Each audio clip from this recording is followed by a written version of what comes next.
albúmina y pueden hacerlo en dos sitios independientes.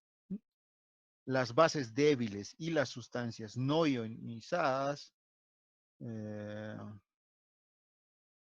liposolubles se unen principalmente a las lipoproteínas, pero las bases débiles pueden hacerlo también a la albúmina y a la alfa-glicoproteína, ¿no? La unión de los fármacos a las proteínas del plasma podría considerarse un proceso reversible de absorción, ¿ya? Esto a su superficie. Por lo general, se cuantifica en forma de porcentaje de la concentración plasmática unido a ellos. Este porcentaje suele permanecer constante dentro de un intervalo de niveles plasmáticos bastante amplio, pero el proceso va a ser saturable, ¿ya? Y además, si se satura, el porcentaje del fármaco libre, ¿ya? El fármaco que está activo será mayor. Los fármacos no producen efectos biológicos como consecuencia de su unión a las proteínas plasmáticas, no están inactivos. Pero esta unión permite el transporte y almacenamiento del fármaco y constituye uno de los mecanismos más importantes del organismo para el mantenimiento de los niveles plasmáticos y de las acciones farmacológicas. Solo el fármaco libre difunde a los tejidos diana y a los órganos del metabolismo y excreción, ¿ya? Ya que la fracción unida no va a atravesar el endotelio capilar con facilidad. El fármaco unido se va liberando paulatinamente para alcanzar un equilibrio con la fracción libre a medida que ésta va teniendo acceso a los distintos órganos. En ocasiones, la propiedad de unirse a las proteínas del plasma favorece además el tema de la solubilidad de los fármacos en él. Acceso de los fármacos a los tejidos. El paso de los fármacos a los distintos tejidos va a ser muy variable, ¿no? Los fármacos pasan desde la sangre al líquido intersticial a través de los capilares por difusión pasiva. Y si son sustancias liposolubles, ¿ya? Por filtración, si se trata, si es una sustancia hidrosoluble. La concentración que se alcanza en el líquido intersticial depende de la unión del fármaco a las proteínas del plasma, pues habitualmente se va a difundir solo la fracción plasmática libre.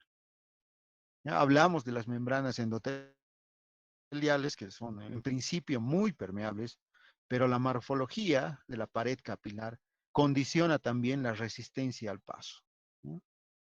Esto, esta resistencia es mínima en los sinusoides hepáticos, pero en cambio es máxima en los capilares del sistema nervioso central. De distribución, ¿no? La distribución, ¿no? Se refiere a cuando salen del torrente circulatorio, se van a distribuir por el organismo. Ya unos de ellos lo hacen ampliamente, otros tienen apetencia por determinados tejidos en el cual se van a concentrar, ¿no? El corazón, el hígado, los riñones, el encéfalo y otros órganos son de riego abundante. Van a recibir gran parte del fármaco en los primeros minutos al haberse absorbido, ¿no? Muchas veces la llegada del fármaco a los músculos, casi todas las vísceras, piel, grasa, es más lenta. Porque lo que se necesita es un transcurso de minutos u horas para alcanzar un equilibrio dinámico estable en dichos tejidos. Una vez logrado es posible distinguir una segunda fase de distribución, también limitado por el tema del flujo sanguíneo, lo cual incluye una fracción mucho mayor de masa corporal que el tema de la primera fase.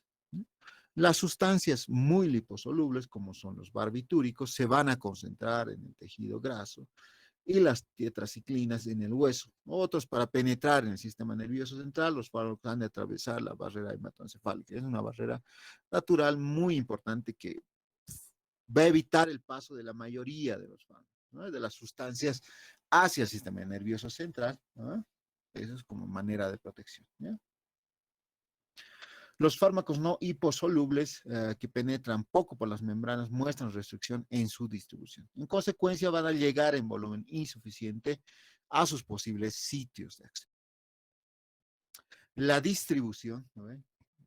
A manera de resumen, va a ser la llegada y disposición del fármaco en los diferentes tejidos del organismo. La distribución del fármaco en el torrente sanguíneo en relación al sistema nervioso central se distingue por una fuerte restricción a una penetración en el líquido cefalorraquídeo, ¿no? ¿Debido a qué? ¿No? A la presencia de células endoteliales de los capilares encefálicos, ¿no? Que van a diferir de sus equivalentes en casi todos los tejidos por no tener que poros intercelulares y tampoco vesículas pinocitóticas, ¿no? Van a predominar el tema de las uniones ocluyentes y de este modo hay una limitación extraordinaria al tema del intercambio de agua por los microporos, ¿no? Tal característica no es privativa de los capilares del sistema nervioso central, ¿ya? El flujo de sangre por el encéfalo va a constituir el único elemento limitante que en los fármacos fuertemente liposolubles penetren, ¿ya? Penetran al sistema nervioso central. Hablamos de las barreras naturales, ¿no? Desde el punto de vista farmacocinético, las barreras son disposiciones limitantes de los compartimientos. En esta primera instancia hablamos de la barrera hematoencefálica, donde los fármacos tienen dos vías de acceso al sistema nervioso central, pero la mayoría no acceden a él, ¿ya? Pueden llegar al líquido intersticial cerebral por circulación capilar o acceder al sistema nervioso central por difusión directa al líquido cefalorraquídeo. En el primer caso, las moléculas deben atravesar la pared de los capilares cerebrales. Esta pared constituye propiamente la barrera hematoencefálica. Las células endoteliales de estos capilares difieren de sus equivalentes en la mayoría de los tejidos por la ausencia de poros intracelulares y de vesículas pinocitóticas, ¿no? Estas células están además estrechamente adosadas y existen bandas o zónulas occludens, ¿ya?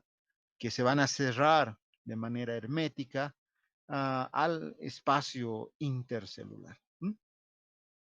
Otros hechos también dificultan esto del paso, ¿no? Existe una membrana basal que forma un revestimiento contiguo alrededor del endotelio, ¿no? Hay además una capa discontinua de pericitos, células en forma de araña, ¿ya? Cuyas eh, prolongaciones citoplasmáticas siguen un curso circunferencial alrededor del capilar. Más los capilares de otros tejidos están en estrecho contacto con las células, pero en los capilares del sistema nervioso central. La disposición de las células gliales, hablamos de los astrocitos, forman un revestimiento que impide más aún el paso, ¿ya? Hablamos de las terminaciones aplanadas, de las prolongaciones de la glía perivascular, que se yuxtaponen en realidad como las piezas de un mosaico, ¿no? Para formar la, la envoltura glial perivascular que cubre el 85% de la superficie capilar, los fármacos acceden también al sistema nervioso central, incorporándose al líquido cefalorraquídeo. También es muy importante. En este caso, la dificultad para el paso no radica en el tema de la morfología de los capilares de los plexos coroideos, ¿no? Ah, hablando de otro tipo de barreras también, tenemos a la barrera placentaria, ¿ya? Donde la placenta es una barrera celular muy compleja que es derivada biológicamente de tejidos fetales y maternos. La mayoría de los fármacos administrados a la madre son también capaces de atravesar esta membrana, ¿no? O esta barrera, pues, y entrar directamente a la circulación fetal. Se alcanza un equilibrio muy rápido entre ambas circulaciones y la concentración de los fármacos y además de los metabolitos. Esto en el tema de la circulación fetal es muy equiparable a la concentración en la sangre materna, ¿no? Está íntimamente relacionado. Los fármacos pueden, de hecho, afectar al feto cuando se utiliza a lo largo de la gestación, ¿no? Depende de la etapa de la gestación. Y también cuando se emplea en el momento del parto. Su administración, sobre todo durante el primer trimestre del embarazo, uh, puede originar efectos teratogénicos, ¿no? En esa etapa eh, embriogénica, ¿no? Es decir, los fármacos pueden afectar negativamente en la organogénesis, ¿no? Como consecuencia de esta y momento en el que el fármaco actúa y si además se administra en etapas más avanzadas, podemos decir, cuando ya está prácticamente ya su formación ya completa del nuevo ser, digamos a alteraciones en el feto, ¿no? Donde los fármacos pueden llegar a ocasionar algún tipo de problema funcional, ¿no? En la primera parte, dentro del embarazo, una alteración de tipo morfológica, ¿no? Dentro de la especie humana, la placenta es de tipo hemocorial, ¿no? La mayoría de los fármacos la atraviesan por difusión simple, ¿no? Los fármacos con peso molecular inferior a 600 van a pasar muy fácilmente, pero los que lo tienen superior a 1000, ¿no? Se van a difundir con mucha dificultad. Además, las características morfológicas de la placenta varían según va avanzando el tema de la gestación. La superficie de intercambio entre la circulación materna y la fetal va aumentando y además las capas del tejido interpuestas entre los capilares fetales y la sangre materna van disminuyendo de grosor. La placenta también va a poseer sistemas enzimáticos como monoamoxidasas y colinesterasas, que se consideran la posibilidad de que en ellas se metabolicen los fármacos, dando lugar en algún caso a metabolitos activos responsables de los efectos teratógenos. En realidad, el hígado fetal y la placenta tienen capacidad limitada de metabolizadora y por eso los efectos de los fármacos pueden ser distintos en la madre y en el feto. Los depósitos del medicamento o aquellos reservorios, reservatorios, como se los quiera entender, las sustancias acumuladas muchas veces en el depósito están en equilibrio con la presente en el plasma y se van a liberar conforme disminuye su concentración plasmática. Ahí es donde el sitio de acción se conserva y los efectos farmacológicos se prolongan. No obstante, los depósitos tienen mucha capacidad y se van a llenar con mucha rapidez, ¿no? Y esto llega a modificar el tema de la distribución del medicamento al grado que se van a necesitar mayores cantidades en la etapa inicial para lograr un equilibrio, ¿no? Un equilibrio terapéutico y eficaz en el órgano que se pretende tratar.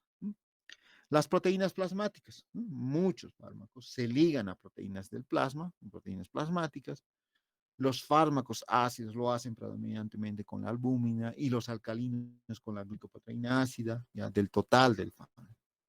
La fracción plasmática que habrá de unirse dependerá de la concentración de aquel, su afinidad por los sitios de unión y además del número de estos últimos. ¿Ok? Los depósitos celulares. Muchos de los medicamentos se acumulan en células musculares y de otro tipo en concentraciones mayores en líquidos extracelulares, más si en el interior de la célula la concentración es grande y la unión es reversible además, el tejido en cuestión puede presentar un depósito importante de este medicamento en particular. ¿No? El hueso, ¿no? Las tetraciclinas y los metales pesados se van a acumular en el hueso. Esto por absorción en la superficie cristalina de dicho tejido. El hueso muchas veces puede convertirse en un depósito de liberación lenta de agentes tóxicos como son el plomo, el radio en la sangre. Tales efectos pueden persistir mucho después de que cese el tema de la exposición o el contacto con alguna de estas sustancias y que mientras mayor sea el tiempo de exposición al agente tóxico, más lenta va a ser el proceso de eliminación que van a sufrir estos. Los depósitos transcelulares.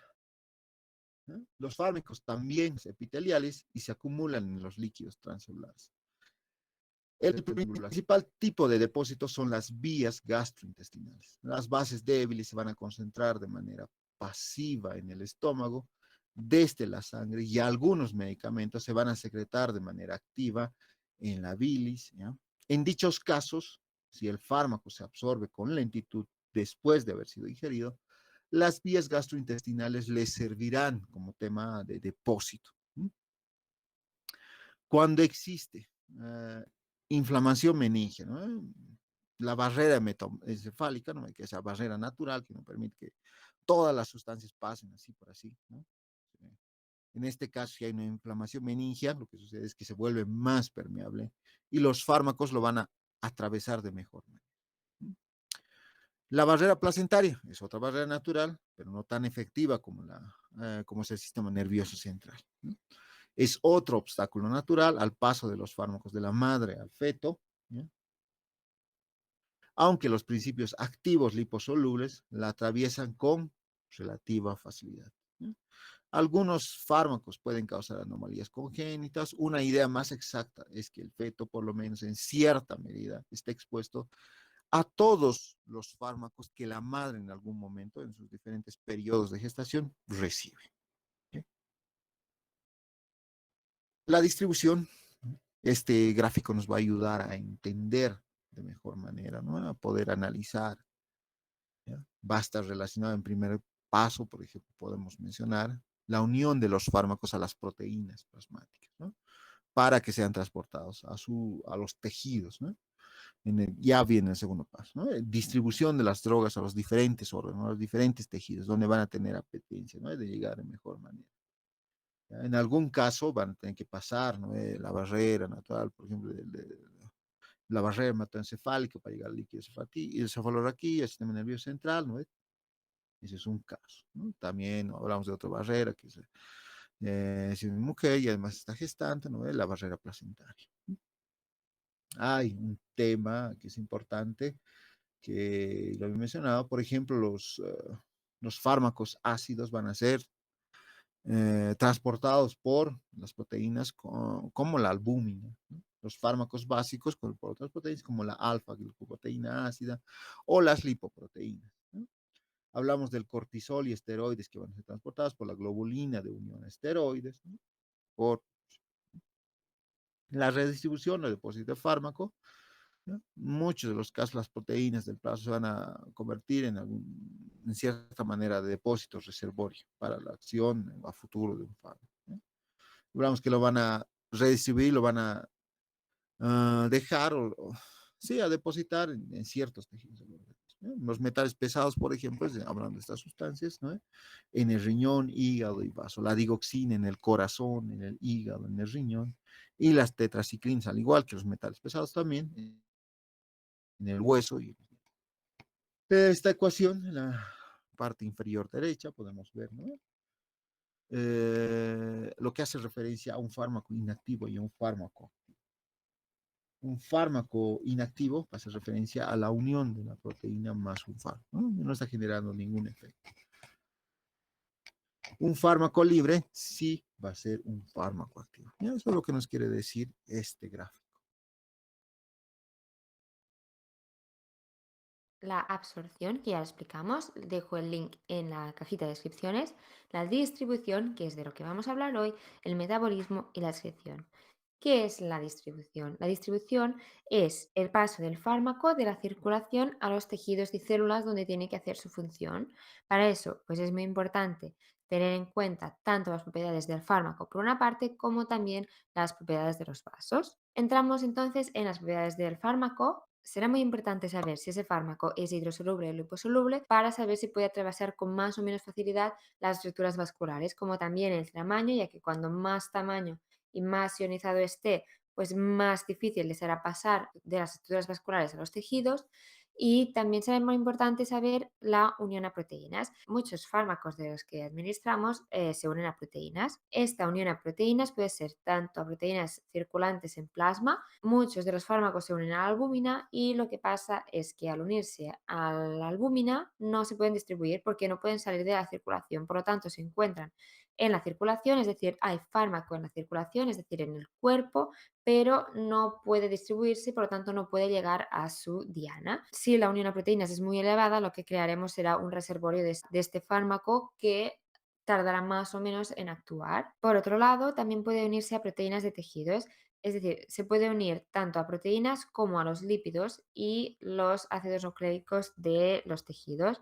Esto también hará de reservorio. ¿Por qué? Porque se queda unido. Es decir, tenemos que tener el concepto claro de que este fármaco, es decir, este principio activo que nosotros hemos administrado, tendrá que llegar a una célula, a un receptor, a la célula diana. Si no puede llegar porque se encuentra unido pues a la albúmina o en este caso en el tejido, no dejaremos que haga su función porque no podrá llegar al sitio. Por lo tanto, cuando se une a la albúmina, queda reservorio y no pasa nada. Pero en cambio, cuando se une a tejidos, lo que pasa es que si esta unión es muy elevada, se puede causar toxicidad y es muy importante tenerlo en cuenta. Hemos visto hasta ahora los factores que involucran las características del fármaco, pero también tenemos que tener en cuenta las características vasculares, que serán muy importantes. ¿Por qué? Porque tienen que dejar pasar este fármaco para llegar a los tejidos y células. Del componente vascular, ¿qué tenemos que tener en cuenta? Pues primero de todo el flujo de sangre, es decir, cuanto más flujo de sangre haya, más rápido llegará el fármaco a su sitio de acción. El flujo de sangre viene determinado por el gasto cardíaco y es diferente en diferentes partes del cuerpo. Por ejemplo, encontramos sitios en el cuerpo con un elevado flujo de sangre, como por ejemplo en el cerebro, el hígado o los riñones, y otros con bajo flujo de sangre, como por ejemplo el tejido adiposo, la piel y las vísceras. Por lo tanto, un factor muy importante es, vale, la sangre está llegando y llega cargada con el fármaco, pero la segunda característica más importante del componente vascular es la permeabilidad capilar. Es decir, este fármaco está llegando, me está llegando más o menos rápido, pero tiene que atravesar la estructura capilar. Y por eso es muy importante el segundo factor, que sería la permeabilidad capilar. Sabemos que un capilar, que es como la estructura vascular más delgadita, que es la que permite pues, el paso de, en este caso, de los fármacos, pero también de otras sustancias, puede ser de diferentes tipos. En el primer caso tenemos una membrana basal y las células endoteliales. Como veis, estas células endoteliales tienen uniones que son discontinuas, es decir, tenemos un endotelio que está fenestrado porque hay espacios que dejan pasar, pues en este caso, proteínas grandes. Esta estructura la encontramos en el bazo y en el hígado. Y por la otra parte, tenemos la otra estructura en la que, como veis, estas células endoteliales no tienen espacios entre ellas. ¿Por qué? Porque tienen uniones estrechas. Estas uniones estrechas no permiten el paso de proteínas muy grandes, ¿vale? Como en el otro caso. Y en este caso, si queremos que el fármaco atraviese esta estructura, tiene que ser transportado por transporte activo, es decir, que transportadores del propio endotelio permitan el paso, o por otra parte, que sea muy liposoluble, que por lo tanto pues, pueda fusionarse con la membrana celular del endotelio y por lo tanto atravesarlo. Por lo tanto, en este caso no podrán atravesar estructuras muy grandes. Además, también encontramos por fuera de la membrana basal unas estructuras que se llaman pericitos, que esos pericitos pues también hacen como de doble barrera de filtración y que harán más difícil el paso de esas estructuras. Este tipo de capilar lo encontramos, por ejemplo, en la placenta, es decir, tiene unas estrechas y también en el cerebro, sobre todo por los pericitos. Por lo tanto, hasta ahora hemos visto las características del fármaco y las características vasculares, ¿vale? Pero ¿qué más influye en la distribución del fármaco? Pues como vemos es distribución. La distribución tiene que ver con un volumen. Es decir, si una persona presenta edemas o tiene más peso o más líquido, esta distribución pues será de un modo u otro y es muy importante tenerlo en cuenta, pero no entraremos más en detalle. Aquí simplemente quiero nombrar el volumen de distribución, que el volumen de distribución es un concepto que se utiliza bastante, sobre todo en la farmacocinética, porque nos dice el volumen necesario para contener la cantidad total del fármaco en el organismo en la misma concentración del plasma. Y puede seguir pues, un volumen de distribución monocompartimental, es decir, que nosotros administramos el fármaco y que se distribuye por todo el cuerpo de manera igual, o puede ser bi o tricompartimental. Y esto ha sido todo. Espero que os haya gustado el vídeo y nos vemos en el siguiente vídeo.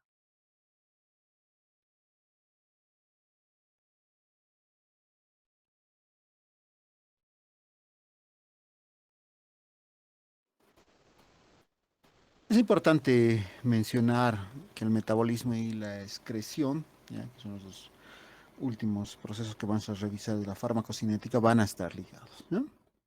Ya que eliminación se va a denominar al proceso por el que una sustancia pasa desde un medio interno hacia el exterior. La eliminación de los fármacos se lleva a cabo a su vez mediante los procesos de metabolismo biotransformación, que consta lo que vamos a revisar. Dentro del metabolismo, los fármacos y las sustancias hidrosolubles pueden eliminarse sin su transformación habitual. Hay, sin embargo, sustancias poco ionizadas, ¿no? Y por lo tanto más liposolubles que aunque se van a filtrar por el riñón, pueden reabsorberse por difusión a través de las células renales. Para eliminar estas sustancias es necesaria su transformación previa en compuestos más polares que son, en este caso, los metabolitos, que los veremos más adelante. ¿Ya? Así se denomina el metabolismo o biotransformación a los cambios bioquímicos que las sustancias extrañas van a sufrir en el organismo. ¿Esta para qué? Para poder eliminarse de mejor manera.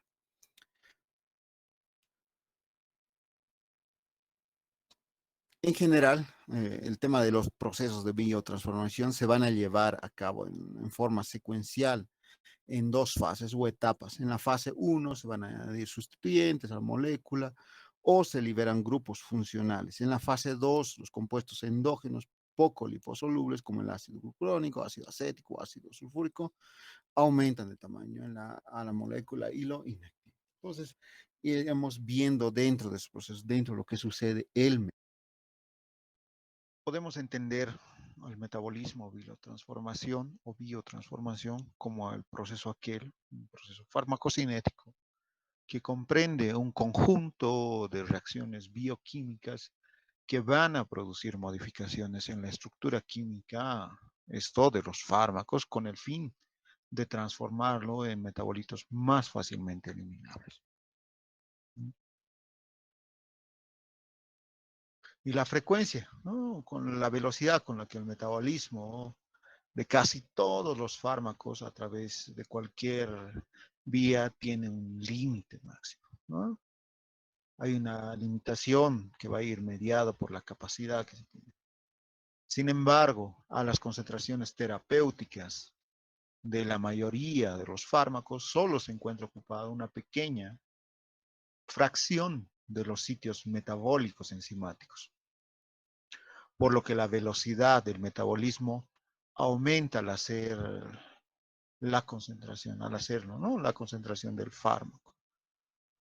¿Ya? Se puede mencionar que en esta situación se dice que nos encontramos ante una eliminación o cinética del primer orden, y en ella la velocidad del metabolismo del fármaco es algo constante, ¿ya? Que permanece en el organismo. Es decir, que el fármaco va a presentar un tema de una semivida específica, ¿no? Un tema relacionado con la velocidad del metabolismo. ¿Mm? El metabolismo, ¿no? A los fármacos y las sustancias hidrosolubles pueden eliminarse sin sufrir biotransformación alguna.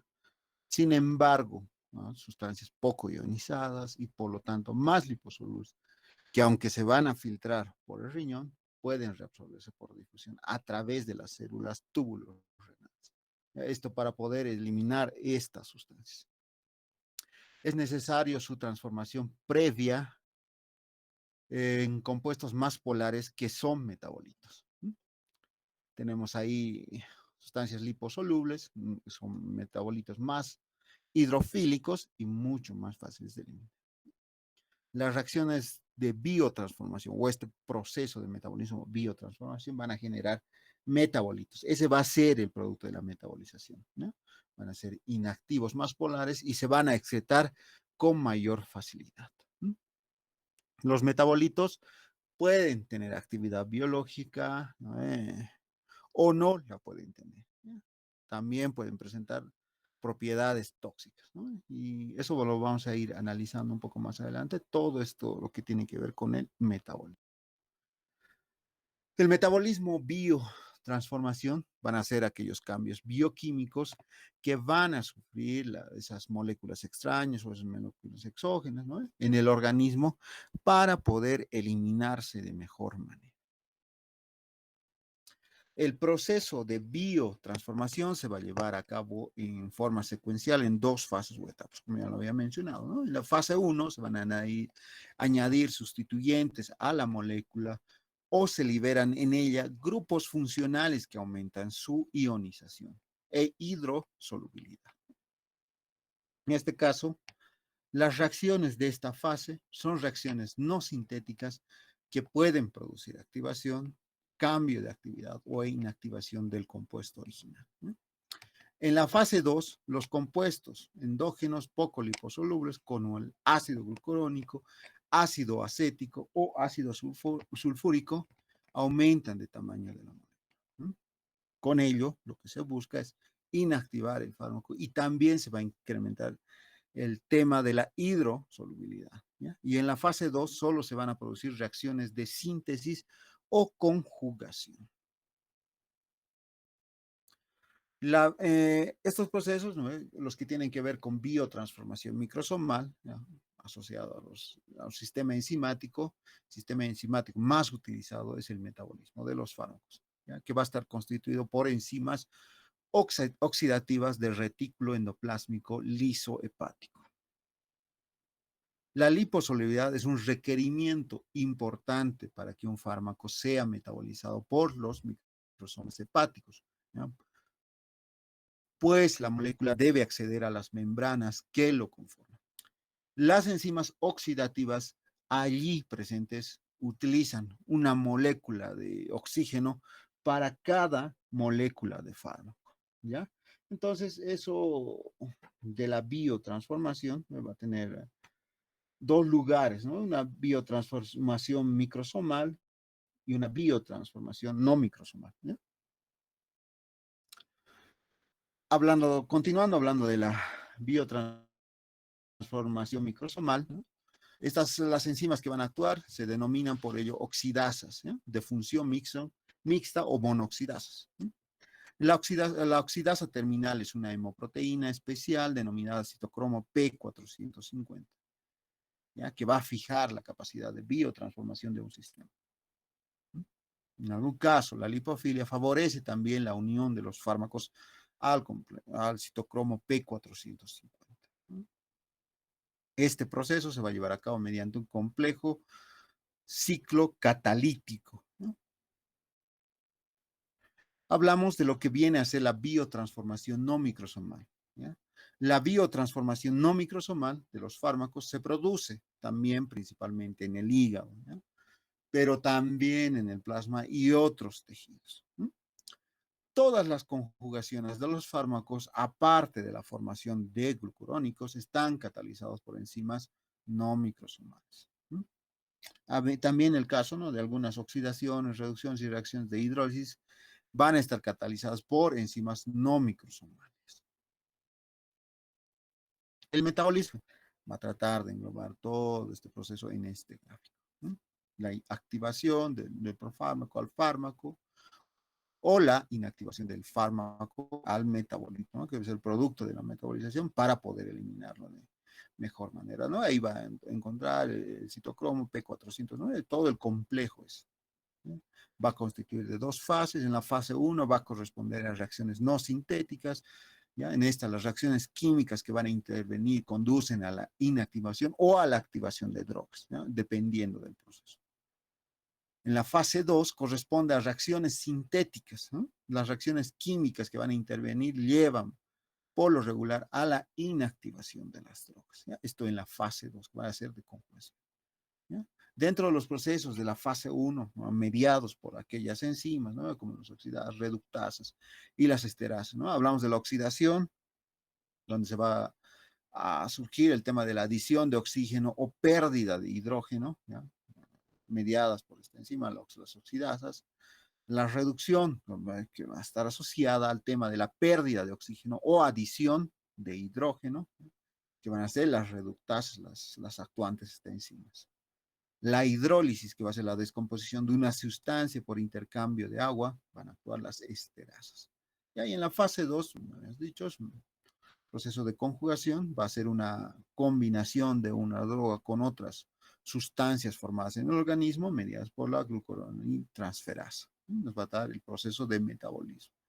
Y esto nos va a dar como resultado que los metabolitos, ¿no?, que ahora vamos a hablar de ello.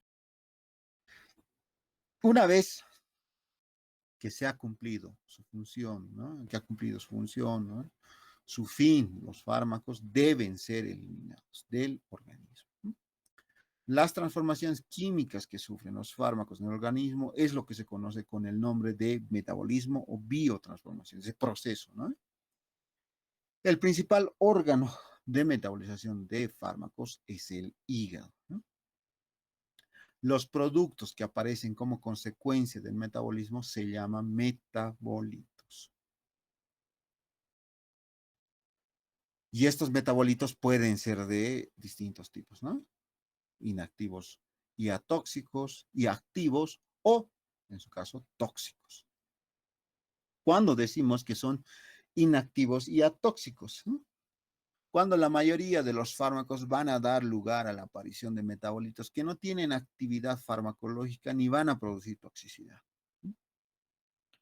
Su actividad, hablamos que algunos fármacos van a producir metabolitos que van a tener actividad farmacológica, ¿ya? Esta puede ser del mismo tipo que el fármaco y producir el mismo efecto. Aunque algunos fármacos producen metabolitos activos cuya acción farmacológica va a ser distinta al fármaco del que van a preceder. Algunos metabolitos pueden ser tóxicos, ¿no? Hablamos que de ciertos fármacos dan lugar a la aparición de metabolitos tóxicos, muchas veces cuya cuantía va a depender buena parte de la toxicidad del fármaco, ¿ya? Entonces, los metabolitos y productos de la biotransformación tenemos, ¿no?, aquellos que van a ser inactivos y atóxicos, activos o en algún caso tóxicos. El sitio de biotransformación. Por lo general, la conversión metabólica de los fármacos es tarea de las enzimas, ¿ya? Los sistemas enzimáticos que intervienen en la biotransformación están en el hígado. Otros órganos con notable habilidad metabólica van a ser los riñones, las vías gastrointestinales y también los pulmones. Ya va a depender de la sustancia. Después de la administración extraparenteral de un medicamento, una parte importante de la dosis puede inactivarse mediante mecanismos metabólicos, ¿ya? Esto en el hígado o en el epitelio intestinal en algún caso, antes de que pueda llegar a la circulación general. ¿Qué factores pueden modificar el tema de la metabolización? Tenemos aquellos factores fisiológicos, patológicos o iatrógenos que van a estar asociados a esto. Estos factores que van a modificar el metabolismo de los fármacos, existen factores. Por ejemplo, hablamos de la edad. En los recién nacidos no está desarrollado el sistema enzimático, ¿no? Por tanto, la metabolización. En ancianos va a haber una deficiencia, ¿no? Un déficit enzimático.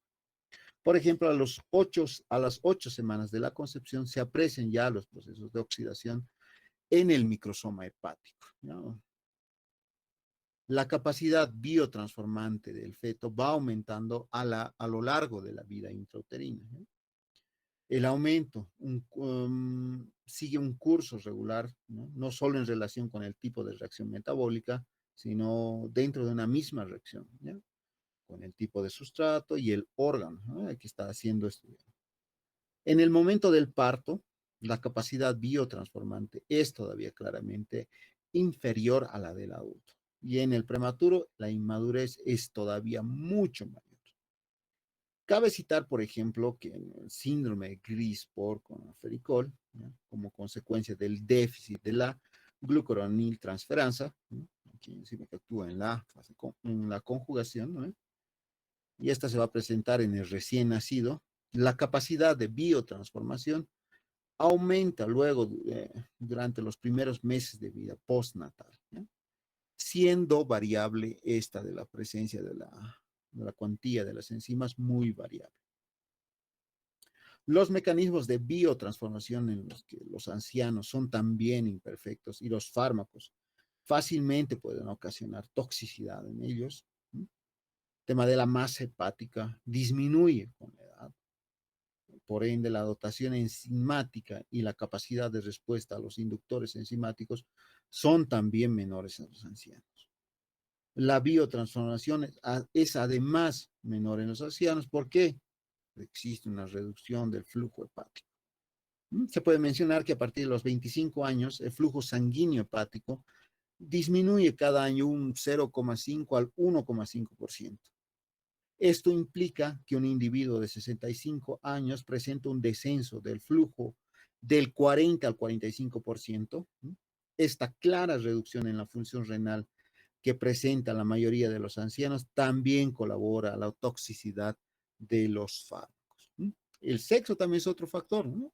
La metabolización va a ser mayor en el hombre que en la mujer. ¿Ya? Y a menudo se van a apreciar diferencias entre los niveles plasmáticos y las semividas de los fármacos entre varones y mujeres, ¿no? En general, los fármacos ocasionan un efecto mucho más intenso en la mujer que en el varón, ¿no? Puede ser que sea consecuencia de que en la mujer existe mayor proporción de tejido adiposo metabólicamente mucho menos activo. Las hormonas sexuales tienen además influencia sobre el metabolismo de los fármacos, ¿ya? Y el máximo efecto estimulante del metabolismo del fármaco lo presentan los esteroides anabolizantes, ¿no? Las diferencias entre algunas especies, ¿no? Entre machos y hembras, van a ser muy pronunciadas, ¿no? Durante la gestación, que va a ser otro proceso importante a mencionar, la vulnerabilidad a los fármacos está presente, ¿ya? Esto se ha relacionado con la elevación de las cifras de la progesterona que en laboratorio o in vitro inhibe diversas acciones de las enzimas y por ende los procesos metabólicos, ¿ya? También podemos hablar de aquellos factores genéticos, ¿no? Donde en algún caso no va a haber personas que no metabolizan ciertos fármacos o pueden estar asociadas que la respuesta a un fármaco específico puede encontrarse alterada como consecuencia de una anomalía hereditaria que condiciona una modificación en su biotransformación. Estas reacciones se incluyen dentro del término general de reacciones idiosincráticas, ¿no? El porcentaje de la población que presenta un factor genético determinado puede además variar de unas razas u otras, ¿no? Y se considera que existe polimorfismo genético cuando el fenotipo más raro se observa en más del 1% de la población. Los casos más importantes del polimorfismo genético son la acetilinización de la isoniazida, la oxidación de la debrisonquina y la oxidación de la mefenitoína. Entre estos tres casos existen el control monogenético y otras anomalías metabólicas generalmente ocasionadas o condicionadas es la hidrólisis de la succinilcolina por una colinesterasa atípica. También van a estar presentes el tema de aquellos factores patológicos eh, o iatrogénicos asociados a esto. Dentro de los iatrógenos, por ejemplo, es mencionar que un fármaco puede afectar la metabolización de otro, activando o inhibiendo dicha metabolización. Las propiedades conocidas como ADME, A de absorción, que ya la explicamos, la de distribución, que también la hemos explicado, y explicaremos el metabolismo y nos quedará para el próximo vídeo la excreción. Pues hoy hablaremos del metabolismo. El metabolismo es una fase muy importante dentro de la farmacocinética porque nos permite eliminar el fármaco dentro del organismo. ¿Y para qué necesitamos el metabolismo? Porque normalmente el fármaco que tenemos dentro del cuerpo es liposoluble. Esto, por una parte, pues le permite atravesar las membranas plasmáticas de las células y hacer su función, y eso pues es favorable. Pero en cambio, cuando nosotros querramos excretarlo, por ejemplo, por vía hepática, biliar o urinaria, nos interesará que sea hidrosoluble y por lo tanto necesitaremos pues, un metabolismo para pasar de este fármaco que es liposoluble, que hemos marcado con esas bolitas amarillas, a hidrosoluble, que hemos marcado con esas bolitas azules. Y además nos interesará, esto es un plus, que esté ionizado. ¿Por qué? Porque esto evitará que pueda atravesar las membranas plasmáticas de las células y que por lo tanto se excrete y se elimine. Además, también nos interesará pues, que este fármaco pase de un fármaco activo que ha hecho su función a un fármaco inactivo. ¿Dónde se hace este metabolismo? El metabolismo se hace sobre todo en el hígado y es del metabolismo del cual vamos a hablar en este vídeo, pero también se puede producir metabolismo en el plasma, pulmones e intestino.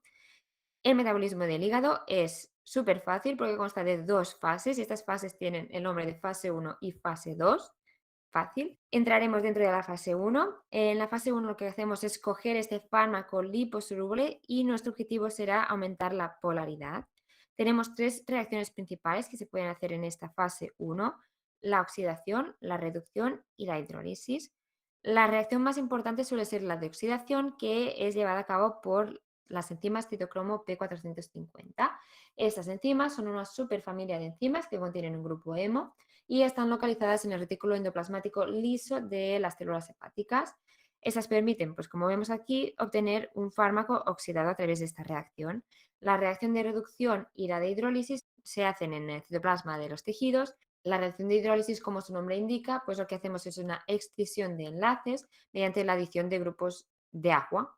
El objetivo será, como hemos dicho antes, aumentar la polaridad, pero también inactivarlo. ¿Pero qué puede pasar? Que esto es un arma de doble filo, porque nosotros estamos haciendo un metabolismo de este fármaco, pero hay un caso muy importante a tener en cuenta que son los profármacos. Los profármacos son esos fármacos, fármaco original, no tiene actividad cuando ha pasado por el metabolismo, que es un fármaco activo. ¿Esto para qué es importante tenerlo en cuenta? Porque si tenemos, por ejemplo, mucho metabolismo de fase 1 de un profármaco, esto hará que tengamos mucho fármaco activo y al revés, es decir, si administramos un profármaco, pero el metabolismo hepático no está del todo bien, no obtendremos el fármaco activo y por lo tanto no será terapéutico. Estas reacciones de fase 1 también se conocen como fases catabólicas, porque lo que hacen es como destruir, ¿no?, las diferentes partes del fármaco para inactivarlo, eliminarlo y aumentar su polaridad. Después de la fase 1 viene la fase 2. La fase 2 consta de 5 reacciones diferentes y las enzimas que llevan a cabo estas reacciones son las transferasas. Es decir, lo que hacen es transferir un grupo o una molécula a este fármaco que ya tenemos que ha pasado por la fase 1 y eso se llama conjugación. Esto permite pues aumentar la polaridad y disminuir la actividad, es decir, volverlo inactivo. Por eso las reacciones de fase 2 se conocen como anabólicas, porque construimos, es decir, añadimos grupos. Las reacciones de la fase 2 son las siguientes: la sulfatación, que se hace por las sulfotransferasas. Como veréis, Las transferasas son muy fáciles, es decir, cogemos el grupo que añadimos y añadimos a la palabra transferasa. Por lo tanto, sulfatación, sulfotransferasas, metilación, metiltransferasas, acetilación, acetiltransferasas, glucoronil, glucoroniltransferasas y glutatión, glutationtransferasas. Una vez hechas las fase 1 y la fase 2, lo que obtendremos, si todo ha ido bien, será este fármaco hidrosoluble e ionizado que nos permitirá eliminarlo por vía hepática, biliar o urinaria. Cosas que tenemos que tener en cuenta en esas fases de metabolismo. Pues sobre todo el metabolismo del primer paso. Es un metabolismo que lo que hace es inactivar el fármaco antes de alcanzar la circulación sistémica. ¿Y esto qué provoca? Pues que baje la biodisponibilidad. Es decir, habrá menos fármaco que pueda hacer su función. Y esto pues se puede dar tanto a nivel hepático como también a nivel intestinal. Y hasta aquí el metabolismo de los fármacos. Esto ha sido todo por hoy. Espero que os haya gustado el vídeo y nos vemos en el siguiente.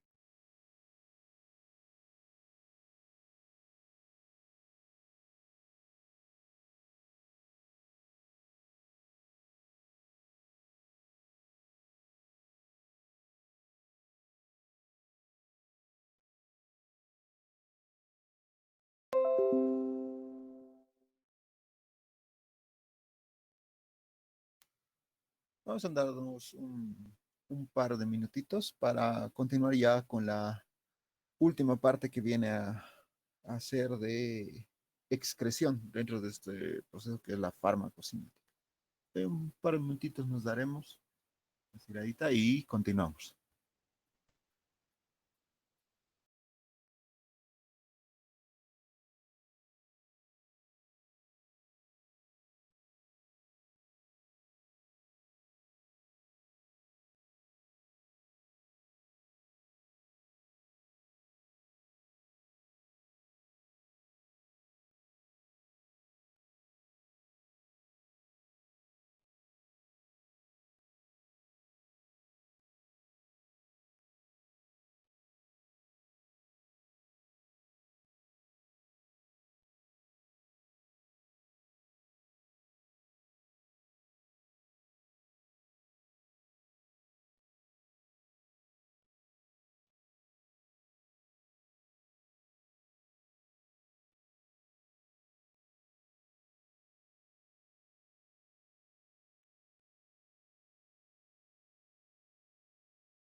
Entonces, ingresamos a lo que tiene que ver con esta última fase dentro de la farmacocinética, con lo que tiene que ver con la excreción o eliminación de los fármacos.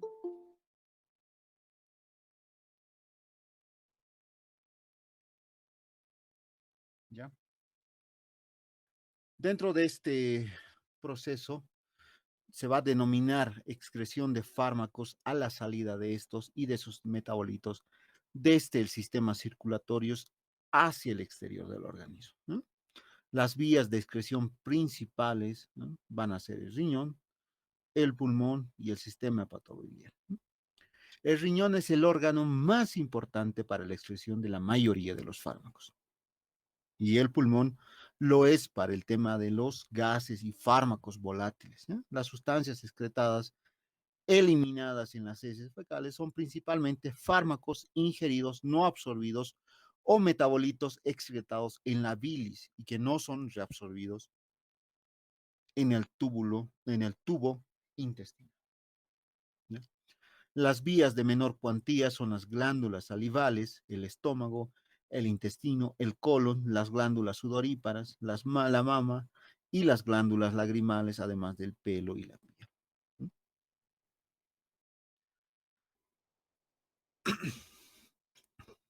A manera de reforzar, ¿no?, los conceptos, se va a denominar excreción de los fármacos a la salida de esto y de sus metabolitos de este sistema circulatorio al exterior, ¿no? El riñón es el órgano principal para la excreción de la mayoría de los fármacos.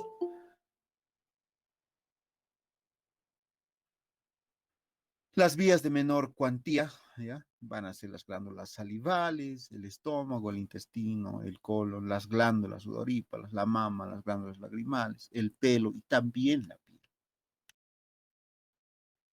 La eliminación, para entenderlo de manera sencilla, va a ser el proceso de remoción del fármaco y o de sus metabolitos, ¿no? Que habíamos dicho que son los metabolitos, son aquellos, ¿no? Aquellos productos de la biotransformación, ¿ya? Entonces va a ser el proceso de remoción del fármaco y o de sus metabolitos desde el organismo hacia el exterior. Hablamos por diferentes vías, la más importante, habíamos mencionado que las vías renal, la hepatobiliar también segunda en importancia, y tenemos otras vías de menor importancia, la vía lagrimal, la piel, las glándulas sudoríparas, las glándulas salivales, los pulmones también entran aquí, la vía, son de bastante importancia. En tema de la excreción o eliminación, la eliminación de un fármaco y de sus metabolitos activos e inactivos desde el organismo hacia el exterior, eso va a comprender lo que viene a ser la eliminación. Las vías de excreción, la vía renal, o sea, la vía más importante donde solo se van a eliminar los metabolitos inactivos, ¿ya?, y se producen en el. El resultado neto de este proceso de excreción de una cantidad de fármaco y sus metabolitos se conoce como el clearance o el tema del aclaramiento renal, ¿no?, el cual va a medir el flujo hipotético del plasma que debe circular por el riñón hasta que se elimine el total de un fármaco. ¿Qué factores pueden alterar el aclaramiento renal, ¿no? Tenemos a los fisiológicos, ¿no?, la edad, ¿no?, ancianos con insuficiencia renal, ¿no?, los patológicos, ejemplo, la insuficiencia renal, acumulación de fármacos, toxicidad.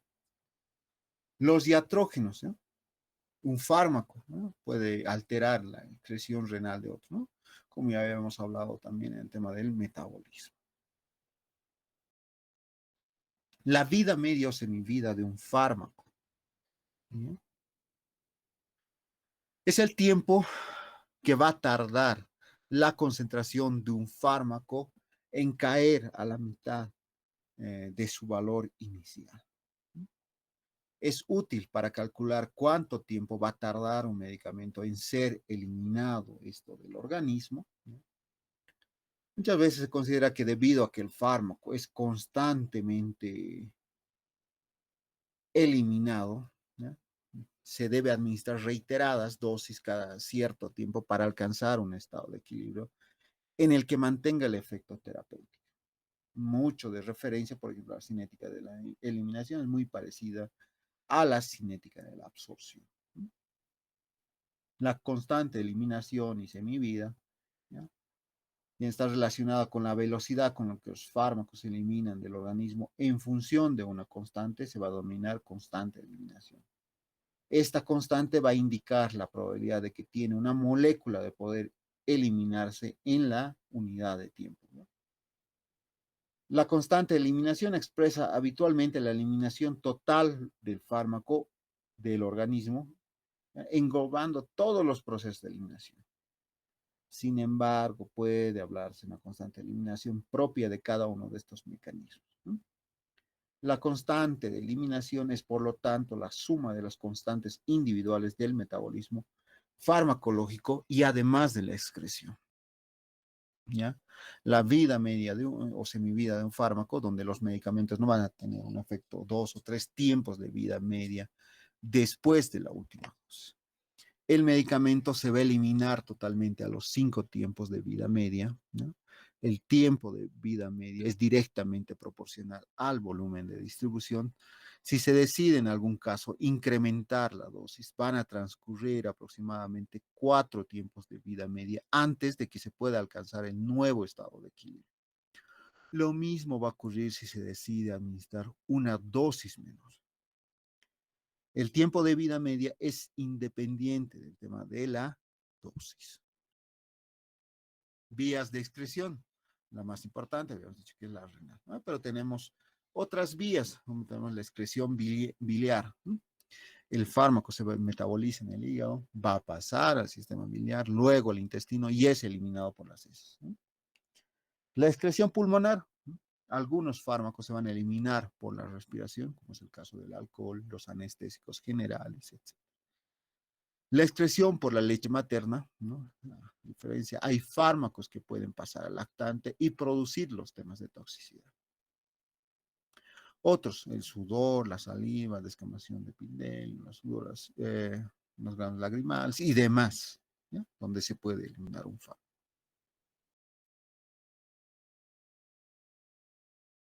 De la farmacocinética, el ADME. ¿Recuerdas? Ya solo nos queda la E de excreción del cuerpo. La excreción es importante porque una vez el fármaco haya hecho la función esperada durante el tiempo conocido, ésta sea eliminada del cuerpo. Podemos diferenciar dos vías principales de excreción del cuerpo, la hepática y la renal, pero hoy solo vamos a explicar la renal. Como bien sabéis, el sistema urinario se compone de dos riñones con sus uréteres, la vejiga y una uretra. Es un sistema muy irrigado que recibe un 25% del gasto cardíaco y esto le permite filtrar una gran cantidad de sangre y eliminar los compuestos indeseados a través de la orina. Pero ¿quién lo permite?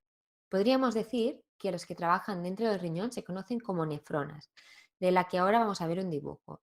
Y por muy pequeñita que parezca, hace un trabajo muy importante. Y además hay que tener en cuenta que hay aproximadamente 1 millón de nefronas en cada riñón. Ya no parece tan poca cosa, ¿eh? La nefrona está compuesta a modo esquemático de un glomérulo, que lo hemos pintado de color amarillo, y de dos tubos.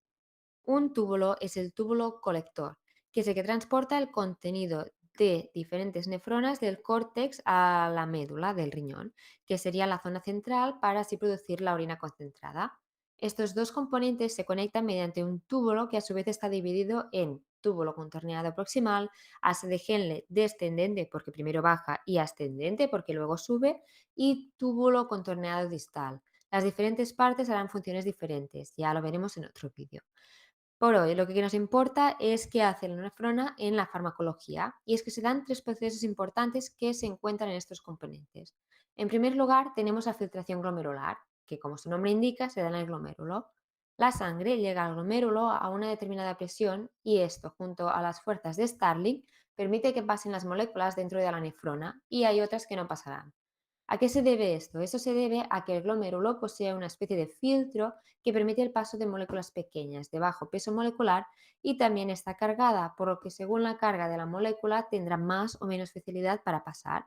Esto quiere decir que si un fármaco tiene un bajo peso molecular, podrá pasar sin problema, pero por ejemplo, si este fármaco está unido a proteínas, como por ejemplo la albúmina, como esta tiene un alto peso molecular, no podrá pasar y no podremos eliminar el fármaco en este paso. Pero no os preocupéis, ya os veo llevándoos las manos en la cabeza porque había muchísimos fármacos, si recordáis, que estaban unidos a proteínas. Es por esto que existe el siguiente paso que se conoce como secreción del túbulo proximal. Este permite que el fármaco que no haya sido filtrado en el glomérulo puede ser secretado por un mecanismo de transporte. Si se trata de un ácido, se hace un transporte activo y si son bases, se hace mediante la glucoproteína P. Vale decir que es el mecanismo más eficaz de excreción renal porque se permite separar la proteína del fármaco y excretar el mismo. Solo debemos de tener en cuenta que puede haber competición entre fármacos por este sistema de transporte. Y finalmente hay un punto en el que tenemos que tener cuidado. ¿Por qué? Porque cuando el fármaco llega al túbulo contorneado distal, me tendréis que perdonar porque en el dibujo está hecho en el túbulo colector y por lo tanto es erróneo. Cuando este se encuentra en el túbulo distal, lo que pasa es que el fármaco tiene mayor concentración dentro que fuera del riñón y lo tienta a querer salir. ¿Qué podemos hacer para prevenirlo? Porque claro, si hemos hecho todos estos pasos para eliminarlo y luego llega al túbulo contorneado distal y es reabsorbido, no sirve de nada todo lo que hemos hecho. Para prevenirlo, lo que podemos hacer es provocar una ionización con la manipulación del pH. ¿Os acordáis que en el vídeo de la absorción, os dejaré el link en la cajita para hacer un recordatorio, hablamos que nos interesaba que el fármaco estuviese no ionizado porque si no, no podía atravesar bien las membranas y llegar a la célula para hacer su función? Pues en este caso queremos todo lo contrario, es decir, queremos que no atraviese las membranas y que podamos eliminarlo. Es por eso que lo preferimos ionizado. ¿Y cómo lo haremos? Pues es muy fácil. Vimos que simplemente con el cambio de pH se podía producir un cambio. Así que manipulando el pH podremos alcalinizar el medio y por lo tanto eliminaremos más ácidos y si acidificamos eliminaremos más bases. Este proceso se llama atrapamiento iónico porque por una parte ionizamos el fármaco y por otra no permitimos que se escape fuera, por lo que le atrapamos. Y finalmente, para terminar con este apartado, es importante tener claro el concepto de aclaramiento renal. Lo veréis mucho en farmacología y simplemente se refiere al volumen de plasma que contiene el fármaco que se elimina por los riñones, porque es renal, por unidad de tiempo. Es decir, qué cantidad de fármaco se está eliminando por los riñones en función del tiempo. Y hasta aquí el vídeo de hoy, espero que os haya gustado y en el próximo seguiremos hablando de la eliminación hepática farmacológica.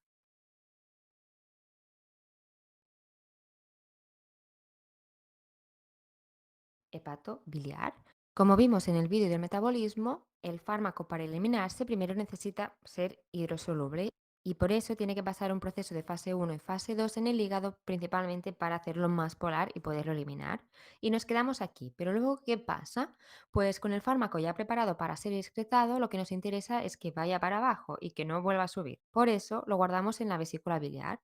Si os interesa, podéis consultar el vídeo de histología hepática en el que entenderéis por qué hay unos componentes que van en una dirección y por qué el contenido biliar va en la dirección contraria. Este proceso de llevar el fármaco hacia la vesícula biliar se conoce como secreción activa y se hace mediante la glucoproteína P, que ya la vimos anteriormente. Y finalmente, una vez tenemos el fármaco dentro de la vesícula biliar, sabemos que el contenido de la vesícula biliar será liberado en el conducto que desembocará en la porción descendente del duodeno. Aquí pues ya estará en el intestino y lo único que tiene que hacer el fármaco es seguir hacia abajo para que se elimine en forma de heces. Pero si todo fuera así de sencillo sería muy bonito y no todo es lo que parece. Y lo que pasa es que existe un punto 4 que se conoce como circulación enteropática en la que se da una reabsorción pasiva a nivel intestinal y como bien sabéis, la sangre venosa de esta región es recogida por la vena porta. ¿Y dónde va la vena porta? Pues la vena porta vuelve a llevar el fármaco que queríamos eliminar otra vez al hígado. Esto lo que produce es que se tarde más en eliminar el fármaco, haciendo que se prolongue la duración del efecto en caso de ser aún un fármaco activo y que haga también de efecto reservorio. Se puede ver mediante un gráfico de concentración tiempo en el que se ve que hay dos picos por este efecto de reabsorción y reservorio. ¿Cómo podemos solucionarlo? Pues la verdad es que es muy fácil, solo tenemos que hacer que el fármaco no se reabsorba a nivel intestinal. Si eso es en intestino y el fármaco tiene tendencia a reabsorberse, como por ejemplo en el caso de la morfina, lo que haremos es unirlo al carbón activado. Esto lo que produce es un atrapamiento en la luz intestinal del fármaco para que pueda ser eliminado en heces. Como queremos que este carbón activo vaya al sistema gastrointestinal, daremos este fármaco por vía oral. Y tachan, solucionado. Por lo tanto, para dar por terminado este capítulo, hagamos una recapitulación. La excreción del fármaco podía ser renal, sobre todo fármacos polares que no necesitan de modificación y por lo tanto se eliminan por orina, o hepatobiliar, que es lo que hemos visto hoy y se eliminará por vía fecal. Pero no podemos olvidar otras formas de eliminación, como son los pulmones, que permiten la eliminación de fármacos volátiles o gaseosos como anestésicos, o secreciones corporales, que aunque sean insignificantes, permiten también eliminarlos, como por ejemplo mediante el sudor, la piel, la leche en mamás lactantes, lágrimas o cabello. Y hasta aquí el vídeo de hoy, espero que os haya gustado y nos vemos en el próximo vídeo. Gracias.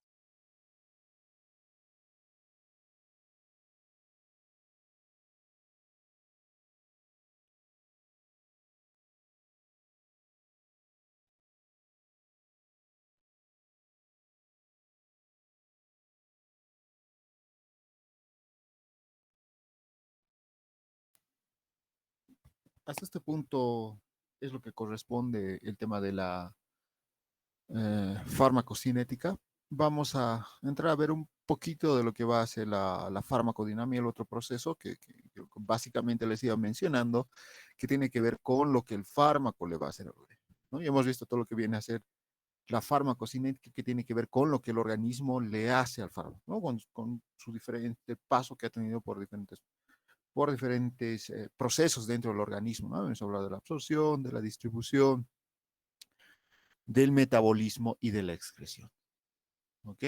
Entonces, denme un segundito, cambio de presentación y comenzamos una parte introductoria, ¿no? Para que se nos fuguen las ideas y podamos la próxima semana continuar con ese tema de farmacodinámica. Nosotros, sobre todo en esta primera parte, con temas de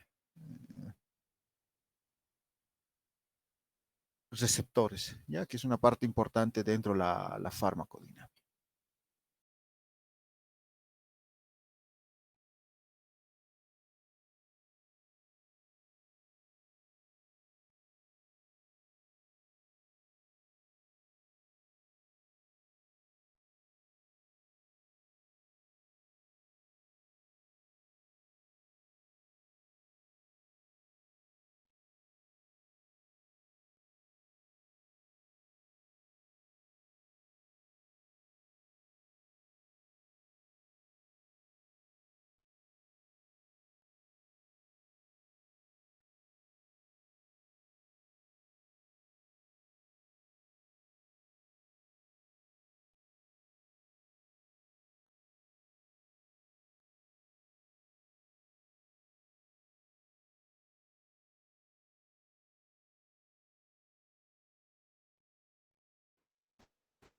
Okay. ¿Listo? Vamos a estar hablando en esta parte inicial, ¿ya? De una perspectiva histórica, ¿no? Que tiene que referencia con los fundamentos de la interacción fármaco-receptor. Se menciona que hasta la mitad del siglo XIX, la notable potencia y especificidad de acción de remedios, habíamos hablado en un caso de la morfina, la quinina o la digital, se explicaba de forma muy vaga, ¿no? Poco comprensible. Y con referencia a sus poderes químicos extraordinarios, ¿no? Y además de sus afinidades por ciertos órganos y tejidos. Hoy en día se acepta sin ningún género de dudas que la mayoría de los fármacos actúan mediante su fijación a macromoléculas específicas, ¿no? A las que vamos a llamar receptores, ¿no? Que se encuentran en la superficie o en el interior de las células, dando lugar a los cambios en su actividad biofísica o bioquímica. ¿No? Fueron realmente dos los fundadores del concepto receptor. ¿Ya? A principios del siglo XX se menciona que el fisiólogo inglés John N. Langley y el inmunólogo alemán Paul Ehrlich, ¿ya? Trabajaron sobre esto, ¿no? El antagonismo mutuo entre la pilocarpina y la atropina en experimentos sobre la glándula salivar submaxilar, ¿ya? En esto del gato, ¿no? Hacia 1875 haría reflexionar sobre la naturaleza de la unión de los fármacos a las células y además considerar que estos alcaloides se combinan con la célula formando complejos del mismo modo que lo hacen dos sustancias químicas orgánicas. ¿Ya? Lugares de acción de los fármacos. Para producir un efecto, los fármacos tienen que interactuar con moléculas diana, esto en el organismo. Las moléculas dianas son generalmente de naturaleza proteica. Si bien en ocasiones es posible encontrar moléculas de naturaleza lipídica o lipoproteica e incluso ácidos nucleicos, la proteína más común con la que van a interactuar los fármacos son los receptores, que van a ser estructuras macromoleculares encargadas directa y específicamente de lo que viene a ser la señalización química entre la célula y dentro de ellas. Para esto permite la unión selectiva de ligandos endógenos o exógenos, a exógenos vamos a llamar a los fármacos, a los que responden a una modificación específica de las funciones celulares. Otras proteínas utilizadas habitualmente como dianas farmacológicas son los canales iónicos, enzimas y también las moléculas transportadoras. Los canales iónicos son estructuras que van a atravesar la membrana plasmática a modo de poros y que permite el flujo selectivo y rápido de determinados iones a favor esto de un gradiente químico y eléctrico. Los canales iónicos muestran selectividad tanto para el tipo de iones y que dejan pasar a través como para el estímulo que lo va a activar. Ejemplo de interacción con fármacos con los canales iónicos son, por ejemplo, por interacción directa, por interacción indirecta y por unión a receptores. Hablamos de la interacción directa, ¿no? En la que el fármaco se une a las proteínas del canal y modifica su funcionamiento. El tipo de interacción más sencillo consiste en la unión directa del canal, ¿no? Es el caso, por ejemplo, de los anestésicos locales o el bloqueo de la entrada de sodio en las células túbulo renal por parte de un diurético, por ejemplo, amilorina. Por interacción indirecta, a través de segundos mensajeros.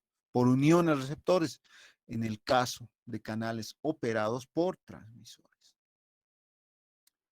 Hablando de los receptores, recordamos que son macromoléculas celulares encargadas directa y específicamente de la señalización química intercelular y además intracelular.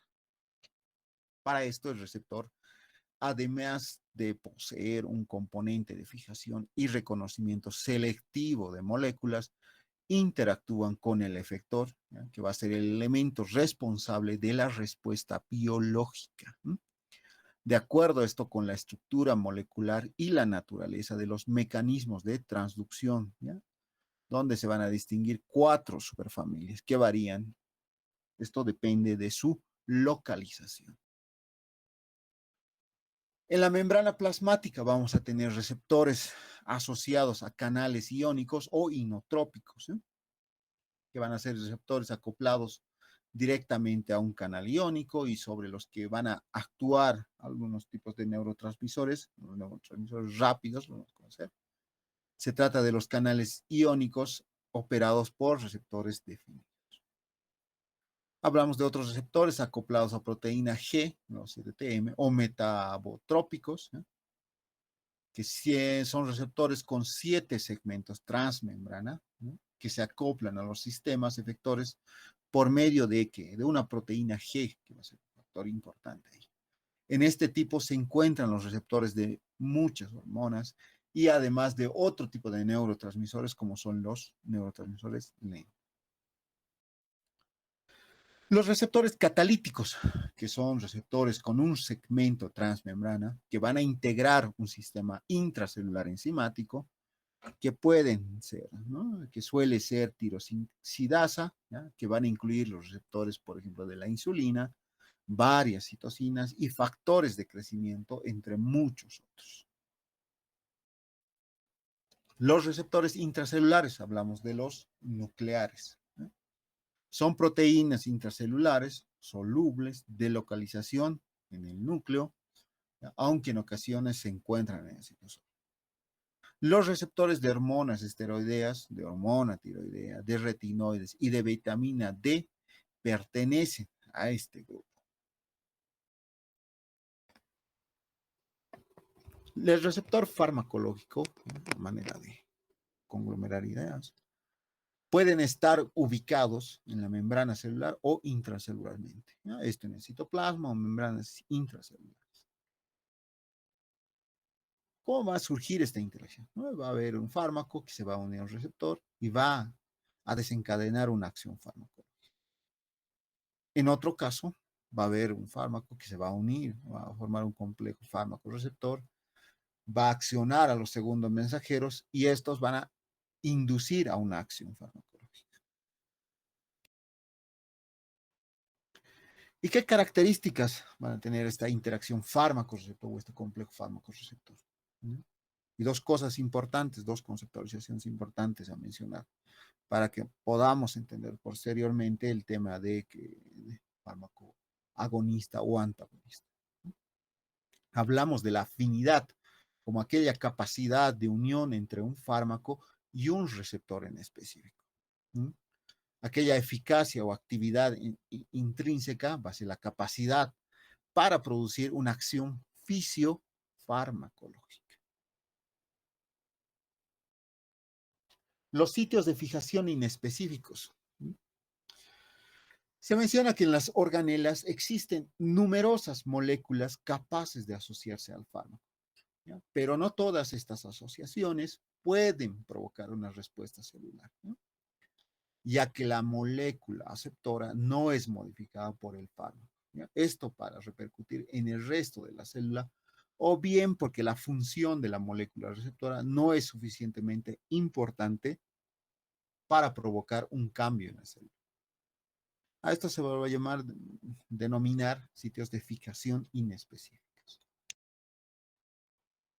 Los receptores farmacológicos. Un fármaco se puede unir a una macromolécula, produciendo una modificación en ella y originar cambios en su actividad celular, ya sea estimulándola o inhibiéndola. Es acciones. Los receptores farmacológicos son, por tanto, las moléculas con las que los fármacos son capaces de interactuar selectivamente, generándose como una consecuencia de ello una modificación, lo que viene a ser la función celular. Entre las moléculas de la célula que pueden encontrarse con receptores farmacológicos se encuentran aquellas con capacidad de poder actuar en mediadores de comunicación celular, es decir, los receptores de sustancias endógenas, ¿no? Tenemos algunos tipos de hormonas y demás. Los receptores van a ser estructuras macromoleculares de naturaleza proteica, ya lo habíamos mencionado, asociados a otras, ya que se van a encontrar en las membranas externas, en el citoplasma y en el núcleo celular. Tenemos algunos ejemplos aquí, como el tema de los receptores muscarínicos, que son un tipo de receptor acoplados a una proteína G. ¿No? Se conocen 5, ¿no? La quinta no se conoce su ubicación. El M1, encontrados a nivel gástrico, van a aumentar la secreción gástrica a nivel de los plexos mientéricos del estómago. Tenemos las M2 que van a ser cardíacos, que van a estar asociados a menor contractibilidad y disminución de la frecuencia cardíaca. Las M3 en el músculo liso y las glándulas, aumento de la secreción exócrina, aumento de la concentración de la musculatura, aumento de la contracción, perdón, de la musculatura lisa, bronquial e intestinal. Acaba una cápita importante, y vamos a ver en los siguientes, en los adrenérgicos, menos en la vascular.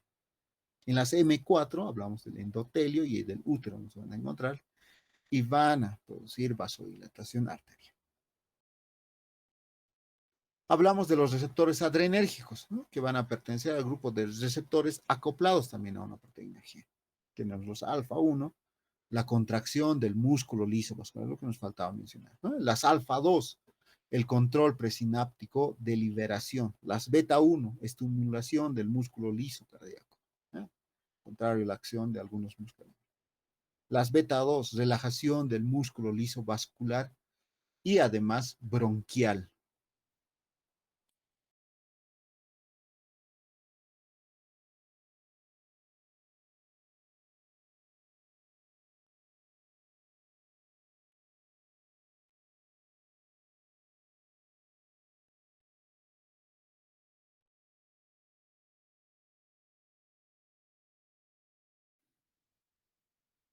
Vamos a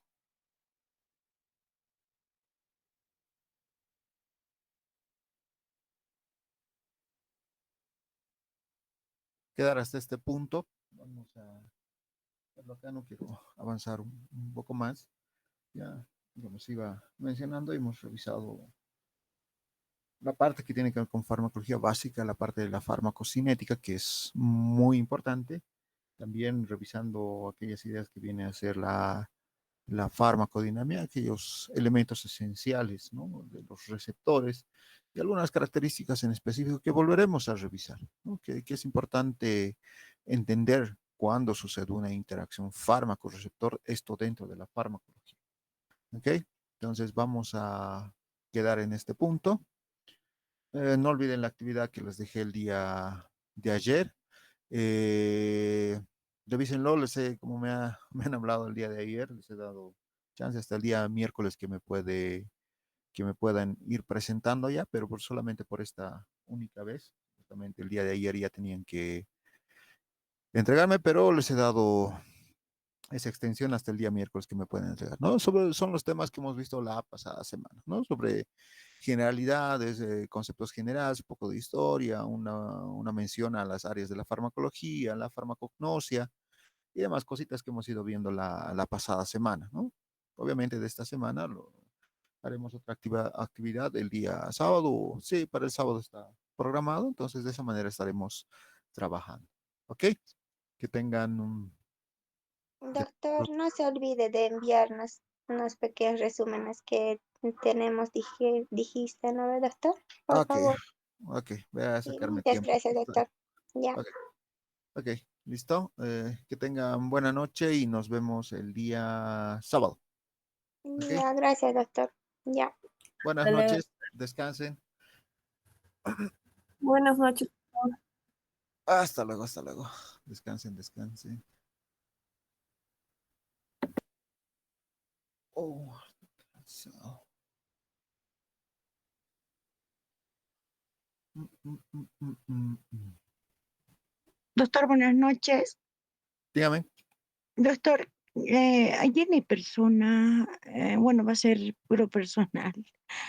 Le estuve escribiendo, doctor. No he revisado mi WhatsApp. No soy amigo del WhatsApp. Tal vez me has escrito, no sé, no he visto, no he tenido tiempo para nada. Con eso del trabajo no he podido revisar nada, nada. Solo, generalmente cuando me preguntan acá en clases es cuando les respondo, ¿no? ¿Qué es lo que ha pasado? Sí, es sobre el trabajo, doctor. Ah, ok. Sí, Hasta el día miércoles me pueden entregar en la plataforma, no había ningún sí, problema. pero ese es el problema. Dice que no puedo entrar a la plataforma. He ¿Por qué dado fotos. no puedes entrar? A ver, ¿dónde está mi celular? Mm, mm, mm, mm. A ver.